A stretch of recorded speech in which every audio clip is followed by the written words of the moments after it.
Samurai Jack is a show that I am no stranger to talking about on this channel, although it has been a while. It is my absolute favorite show of all time, after all. But there is one thing that I've always wanted from the show that we just never really got. And that is an action figure. Or should I say a good action figure? Yeah, unlike Genndy Tartakovsky's more recent masterpiece Primal, Samurai Jack actually got a shit ton of merchandise in the early 2000s, which is really awesome, but I still hold a bit of a grudge against the action figures from this era. They're great in their own way and incredibly nostalgic, but they all just have such limited articulation and detail. And some of them just aren't built in a way that fucking does my boy Samurai Jack justice. Ever since I was a kid, I've always dreamed of a more high-quality, posable figure, which we just never got.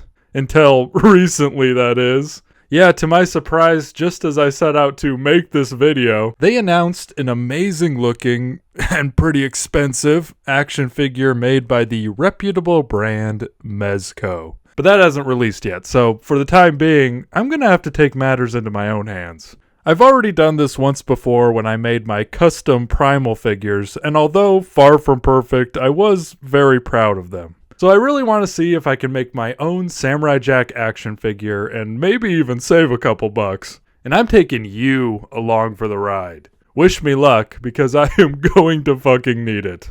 But enough procrastinating already, it's time to get started here. Let's talk materials. If you watched the Primal video, then this lineup is probably looking a bit familiar. I'll do my best to estimate the total cost of this project at the very end, but I was able to reuse a lot of materials I had left over from Spear and Fang. So in girl math terms at least, those are all basically free now. I'll bring up additional information on any of this stuff as we start to actually get our hands dirty, but for now, here's a quick rapid fire of all this. I got something to sand with, something to sculpt with, some Gorilla Glue, a shank, also known as a hobby knife, this Gundam paint marker, various model paints, and I also got a brand new mystery tool for this time. More on that later. But now we need to talk about the base. The figure that is going to act as the blank canvas for our work of art. My original plan was to use this bootleg SH Figuarts modeling figure, but that didn't last long at all. For one, the quality of this figure is absolutely terrible. All the joints are loose, he can barely stand on his own two legs, and it overall looks kind of fucking bad. The other reason, which is much more important, is that the body type and stature is just all wrong for Samurai Jack. So we'll keep the sword it came with and scrap the rest. After going back to the drawing board, however, I did eventually find the perfect figure. Stay with me now. Yeah, your eyes do not deceive you. That's the fucking Green Lantern. If you gave me a nickel for every time I used a green-colored superhero to make a custom action figure of a character from a Genndy Tartakovsky cartoon, well, I'd have 2 nickels, but it is indeed crazy that happened twice. But once you get past all the green here, this Mattel DC Universe Classics Hal Jordan Green Lantern is actually the most perfect body type match I could have hoped for. Huge shout out to this random guy on Google who saw the vision no one else could. A true visionary. Gonard walked so I could run. It's gonna need some major modifications here and there, of course. Samurai Jack doesn't exactly wear big fuck-off boots after all. Okay, here's the plan, the schematics for this figure. As you can see, the major things on our to-do list is a full rework of the feet, new sculpting on the head, which I'd like to resemble the actual cartoon rather than a real human version of Samurai Jack, and of course he will need his robe. As for what will be under that robe, well, I'm simply just going to sand away any of the fabric texture and alter the paint throughout, and that's about it. I really hope you can see the same potential I see here. I'm actually kind of getting a little excited. Now onto the next step, prepping. Our little guy here needs some serious work before we can do any sculpting or painting. Here's where I'll introduce my mystery Mouska tool. In my primal video, I simply used a hobby knife and sandpaper to slowly get rid of stuff, and there was quite a few of you that encouraged me to just go buy a Dremel. So that's just what I did. I got the cheapest one possible on Amazon. Inside I found quite a few cool things. It not only had the tool itself and the sanding tips, but also a drill tip and this scary buzzsaw one. Man, I really hope I don't accidentally hurt myself with this thing. Needless to say, a hospital visit would totally bust my budget on this. I wasted no time putting my new gadget to use, and I started by giving him a little haircut. Oh my god. Bro wanted a fade, but got this instead. I then sanded off his mask, his ring, and all the fabric details. And after all of that, I can confidently say that this Dremel was so worth it. It kind of felt like a cheat code compared to last time. But now we need to put it to the test with one of the other bits it came with, because our beloved samurai needs to be able to hold his sword after all. So with the drill bit, I very, very precisely drilled 2 holes in his fist. And by the grace of God, it somehow worked out perfectly. I just completely winged it, so I don't know how it possibly turned out this well.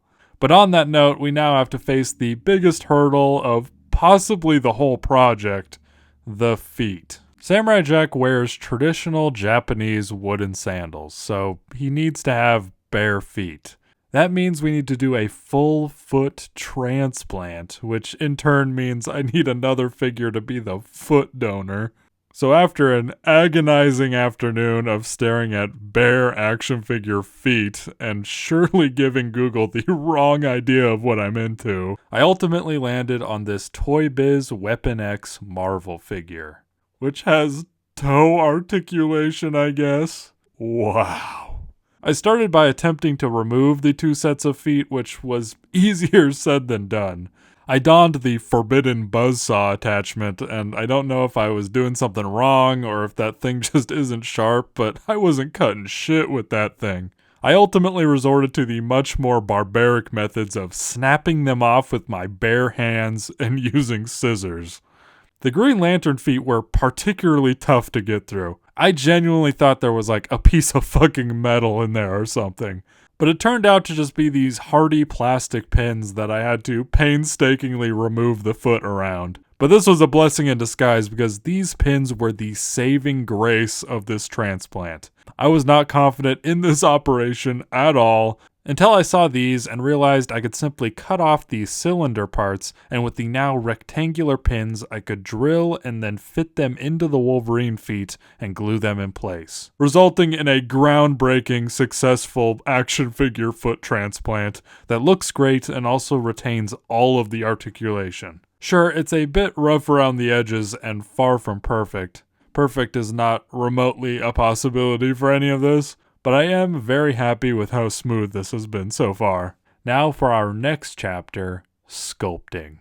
We need to sculpt some very important elements onto this guy. For this task, we are once again using Milliput Standard Edition. According to their own words, Milliput is a versatile epoxy putty that is highly adhesive to most materials.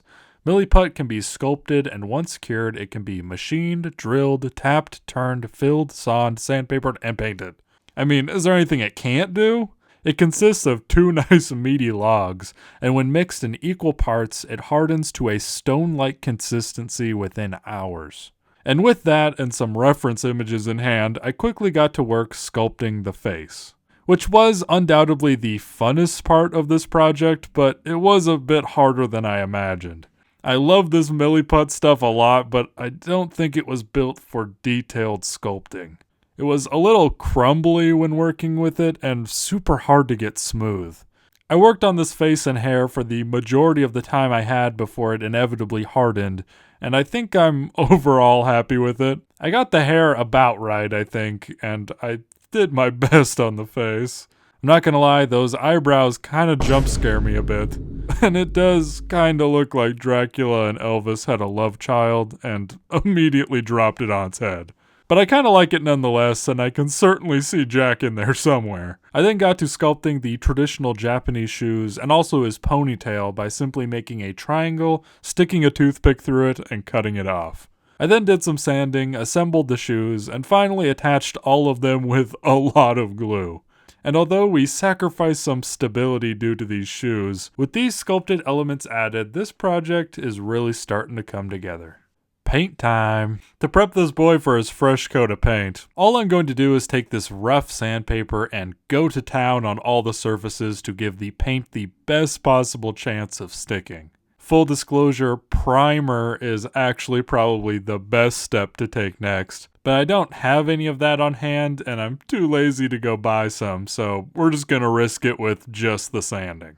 I took a minute to try to mix a good skin tone, but as much as I tried, I couldn't get anywhere near where I wanted it to be.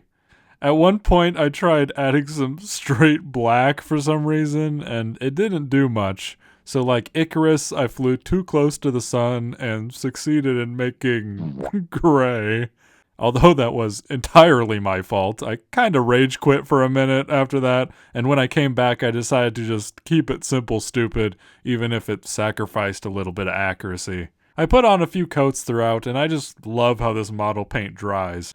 I then moved on to the other details, a reddish brown on the shoes, black on the hair and eyebrows, white on his underwear that he wears, and with all that complete, there only leaves one last thing to paint in on him, his facial features.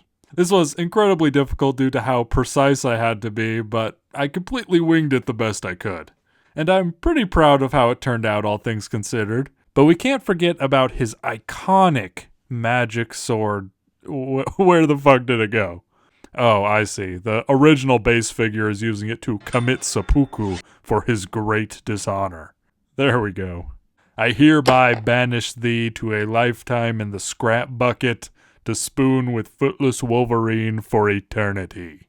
Tragically, I wasn't able to add in the yellow detailing on the handle of the sword, mostly because of how fine the detail would have to be, and also because I'm already anticipating the hand to wear down the paint over time regardless. So I just went with a straight black on the handle and some gunmetal metallic paint I had lying around for the blade.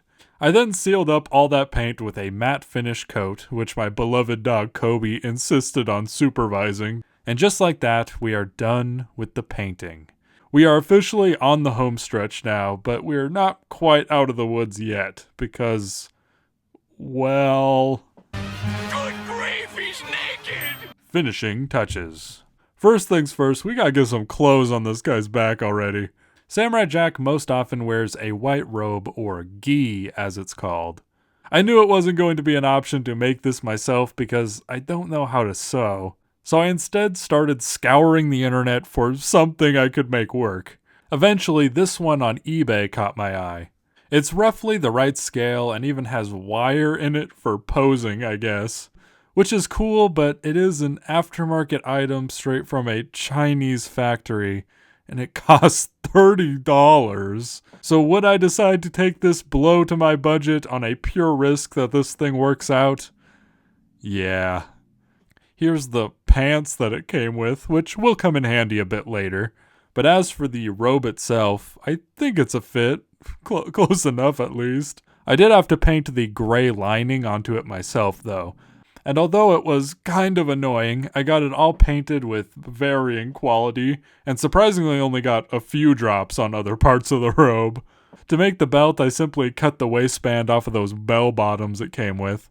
But with all these pieces to the puzzle now ready, I put on the robe and glued it shut to avoid any accidental indecent exposure, got it fitted somewhat properly, and with that, we are done.